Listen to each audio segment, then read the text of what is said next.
Honorable Mr. President of the Republic of Հայաստանի Armenia, Հանրապետության մեծարգո պարոն Mr. նախագահ, Prime Minister of the Republic մեծարգո of պարոն Armenia, վարչապետ, Honorable Mr. President Ֆրանսիայի of the Հանրապետության Republic of France, մեծարգո պարոն նախագահ, Honorable Mr. Presidents of National Assemblies, ազգային ժողովի մեծարգո պարոն նախագահ, Excellencies, ձերդ distinguished գերազանցություններ, colleagues, հարգարժան friends. հյուրեր եւ ընկերներ։ I'm privileged to Պատիվ է welcome you ինձ back համար to կրկին Yerevan ողջունել for ձեզ the Երևանում, third edition of our մեր dialogue. երկխոսության երրորդ համաժողովին։ Մի That աշխարհում, increasingly որ discourages նախախրախուսում է stability and կայունությունն ու continuity, շարունակականությունը։ the fact that we are Այն here փաստը, again, որ մենք կրկին that այստեղ this ենք, forum has որ returned, այս համաժողովը already վերադարձել է sends a powerful արդեն իսկ message. հզոր ուղերձ է։ Forums endure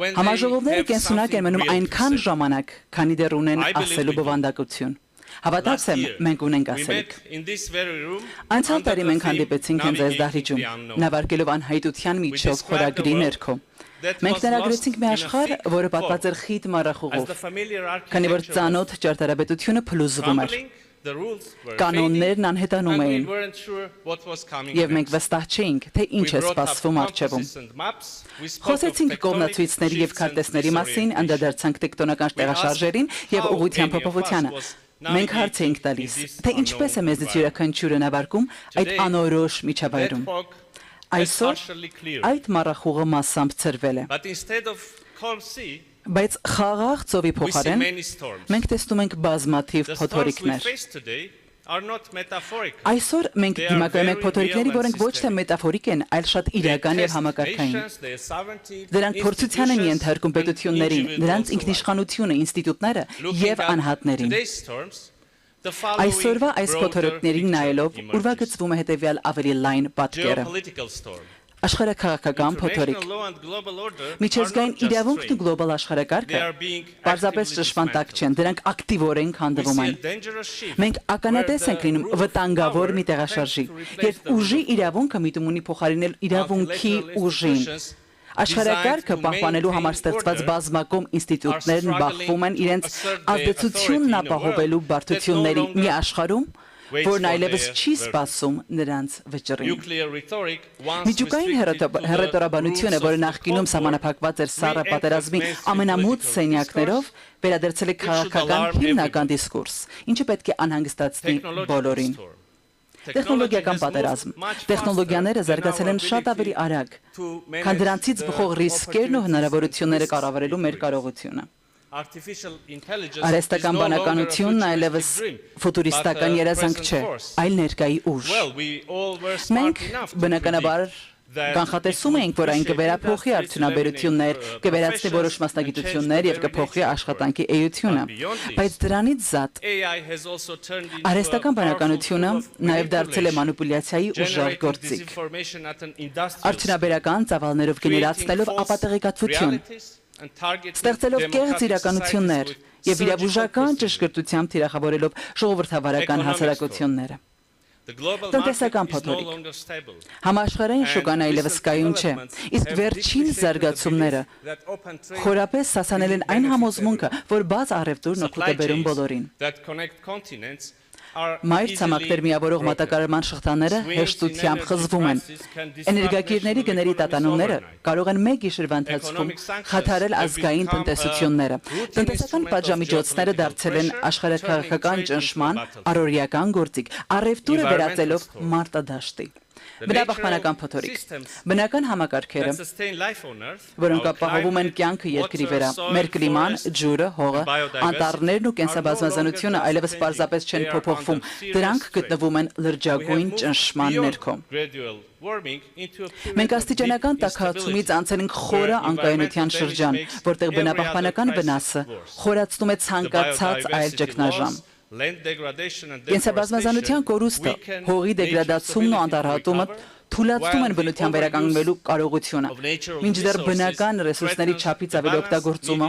վտանգում է հասարակությունների գործառնության համար անհրաժեշտ հավասարակշռությունը։ Այս փոթորիկները իհայտ չեն եկել առանձին, դրանք հայտնվել են միասին եւ փոխադարձաբար ուժեղացնում են միմյանց։ Աշխարհաքաղաքական ցնցումը հանգեցնում է տնտեսական խաթարումների, ինչն էլ իր հերթին խթանում է տեխնոլոգիական սպառազինությունների մրցավազքը, ինչն էլ ավելի է խորացնում աշխարհաքաղաքական պառակտումները։ Մինչդեռ բնապահպանական վնասն այս բոլոր մարտահրավերների կառավարումն էլ ավելի է բարդացնում։ Տիկնայք եւ պարոնայք, Հայաստանը գիտի, թե ինչ է նշանակում լինել փոթորկի կենտրոնում։ Ես անկեղծ կխոսեմ։ Վերջին տարիներին մեր երկրի առջև ծառացած մարտահրավերներն ու դժվարությունները շատ պետությունների կհասցնեին կաթվածի եւ փլուզման եզրին։ Ուստի ցանկանում եմ կիսվել որոշ եզրահանգումներով։ Երբ պետությունը հայտնվում է նման ալեկոծության մեջ, պատմությունն առաջարկում է 3 հիմնական ուղի։ Առաջինը մեկուսացումն ու օտարումն է։ Սա մի կողմ քաշվելու եւ գործողություններից խուսափելու ընտրություն է։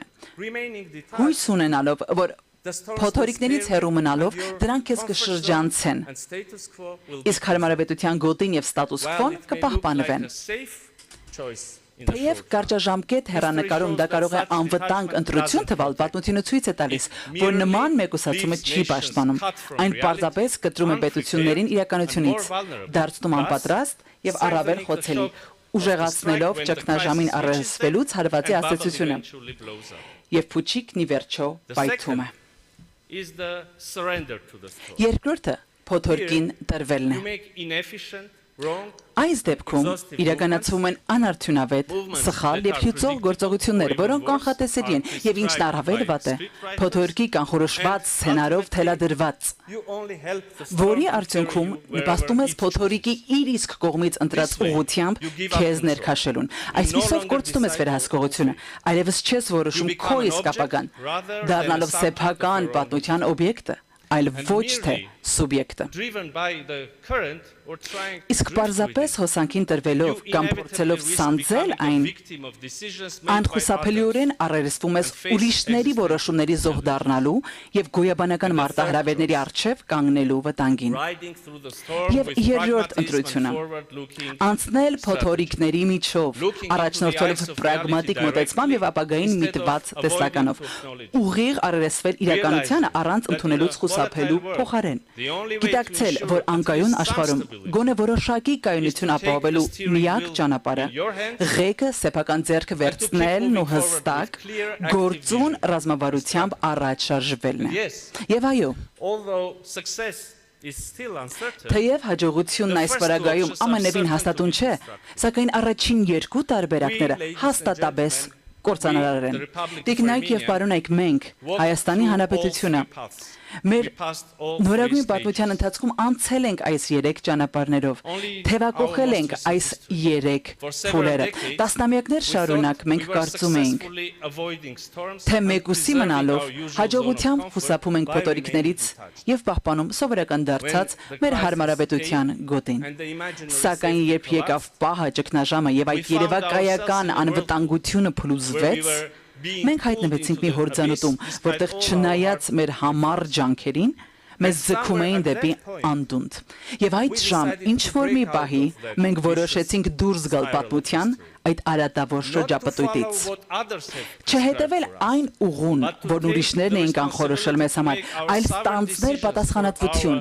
մեր սեփական ճակատագրի վերաբերյալ ինքնիշխան որոշումներ կայացնելու համար, չմնալ անցյալում, այլ նայել առաջ, կառուցելու ժամանակակից, ժողովրդավար եւ զարգացած հասարակություն իրական ինքնիշխանությամբ եւ հստակ սահմանված տարածքային ամբողջականությամբ ի պետություն։ Այս իրողությունների պայմաններում իր որդեգրած խաղաղ կենսակերպով։ Եվ հենց այդ պահին է, որ ծնունդ առավ իրական Հայաստանի գաղափարը։ Ձեր գերազանցություններ, հարգելի հյուրեր, երբ թվում էր, թե տարբեր փոթորիկների ազդեցությամբ շուրջ բոլորն ամեն ինչ խանդվում է, մենք հաստատեցինք խաղաղություն։ 2025 թվականի օգոստոսի 8-ին Վաշինգտոնում կայացած խաղաղության գաղափարաժողովը նշանավորեց պատմական շրջադարձային պահը։ երբ Հայաստանի վարչապետը եւ Ադրբեջանի նախագահը ԱՄՆ նախագահի վկայությամբ ստորագրեցին համատեղ հռչակագիր։ Նույն օրը ես եւ իմ ադրբեջանցի գործընկերը նախաստորագրեցինք Հայաստանի Հանրապետության եւ Ադրբեջանի Հանրապետության միջև խաղաղության եւ միջպետական հարաբերությունների հաստատման մասին համաձայնագիրը։ Տարածքային ամբողջականության, ինքնիշխանության եւ միջազգայինորեն ճանաչված սահմանների անձեռնխելիության փոխադարձ ճանաչմամբ Հայաստանը եւ Ադրբեջանը կատարեցին պատմական քայլ, փակելով տասնամյակների հակամարտությունը եւ թեւակողելով խաղաղության ու կայունության նոր դարաշրջան մեր տարածաշրջանում։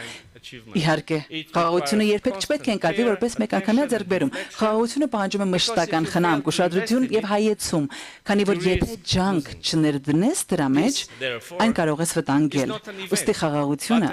ոչ թե իրադարձություն է, այլ ակտիվ ընտրություն, որը պետք է կատարել ամեն օր։ Սա անշուշտ ներառում է նաև մարդասիրական խնդիրների հասցեագրում, նպաստելով հասարակությունների միջև վստահության վերականգնմանը եւ իրական հաշտեցմանը։ Սակայն միայն դիվանագիտությունը բավարար չէ խաղաղության կենսունակության համար։ Այսպիսով, մենք ձևավորում ենք խաղաղության գործնական երաշխիքներ, մեր բարօրությունը դարձնելով փոխկապակցված եւ փոխկախված։ Երբ մենք կիսում ենք առևտրային ուղիներ, էներգետիկ ցանցեր, խողովակաշարեր եւ թվային կապեր, մենք կիսում ենք նաեւ ռիսկերն ու օգուտները։ Հետևաբար, մեր հարևանների հետ միասին,